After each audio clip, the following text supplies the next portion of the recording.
Welcome to NS TV. నేను రాజీవ్. ముందుగా headlines చూద్దాం. మేడ్చల్ జిల్లా నాగారం మున్సిపాలిటీ మరియు దమ్మాయిగూడ మరియు కీసర చౌరస్తా వద్ద తెలంగాణ తల్లి సోనియా గాంధీ జన్మదిన వేడుకలు కాంగ్రెస్ పార్టీ నేతలు ఘనంగా నిర్వహించారు. తెలంగాణ రాష్ట్ర ఏర్పాటులో సోనియా గాంధీ ముఖ్య పాత్ర వహించారని కాంగ్రెస్ పార్టీ నేతలు తెలిపారు. అనంతరం కేక్ కట్ చేసుకుని సంబరాలు చేసుకున్నారు.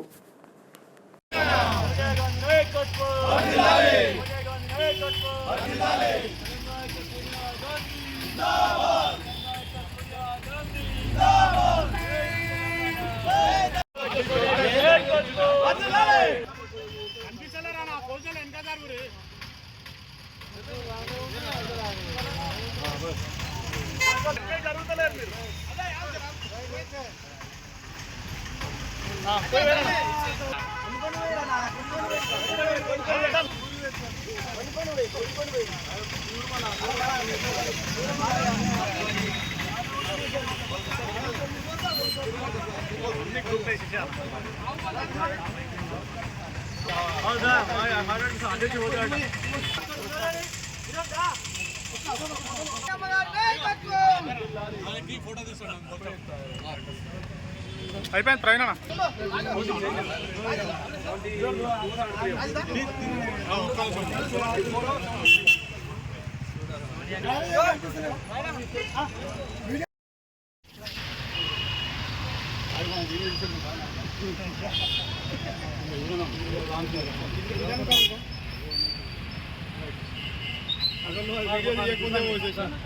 ఇక్కడికి వచ్చిన కాంగ్రెస్ పార్టీ నాయకులకు కార్యకర్తలకు అందరికీ స్వాగతం సుస్వాగతం తెలియజేస్తా ఉన్నాను. అలానే మీడియా మిత్రులు కూడా స్వాగతం. ఈరోజు నాగారం మున్సిపాలిటీ కాంగ్రెస్ పార్టీ కార్యాలయం వద్ద కాంగ్రెస్ పార్టీ ఆధ్వర్యంలో మన సోనియా గాంధీ గారి పుట్టినరోజు వేడుకలు ఘనంగా జరుపుకోవడం జరిగింది. సోనియా గాంధీ బర్త్డే అంటేనే మనకు తెలంగాణ ప్రకటించిన రోజు.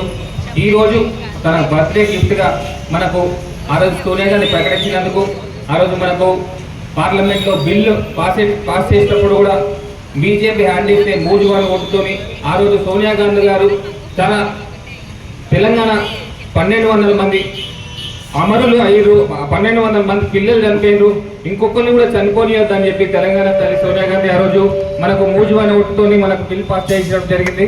నేను ఒకటే చెప్తా ఉన్నాను, మన తెలంగాణ సాకారమైందని అందరం హ్యాపీగా ఉన్నప్పుడు మన మోడీ ఏమంటాడంటే తెలంగాణ వచ్చిన తరీగానే తప్పని హేళన చేసిండు, ఒక తెలంగాణ రాష్ట్ర అవతరణే హేళన చేసిండు. నేను ఒకటే చెప్తా ఉన్నా, బీజేపీ బీఆర్ఎస్ ఒకటే.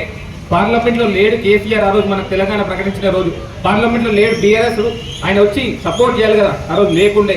సోనియా గాంధీ ఇనిషియేషన్ తీసుకొని మనకు తెలంగాణ ఇచ్చింది. తెలంగాణ 4.5 కోట్ల మంది తెలంగాణ ప్రజల ఆకాంక్షను నెరవేర్చిన తల్లి సోనియమ్మ. అలాంటి సోనియమ్మ బర్త్డే రోజు నేను మా పార్టీ కార్యకర్తలకు అందరికి ఒకటే విజ్ఞప్తి చేస్తా ఉన్నాను, దయచేసి అందరూ మీరు సోనియా గాంధీ బర్త్డే స్టేటస్ తెలంగాణ సాకారం చేసిన సోనియా గాంధీ గారు అని స్టేటస్ పెట్టి మన ఢిల్లీ వరకు చేరేటట్టు మన తెలంగాణ ప్రజలంతా సోనియా గాంధీ బర్త్డే విషెస్ చెప్పాలని మీ అందరినీ కోరుతా ఉన్నాను.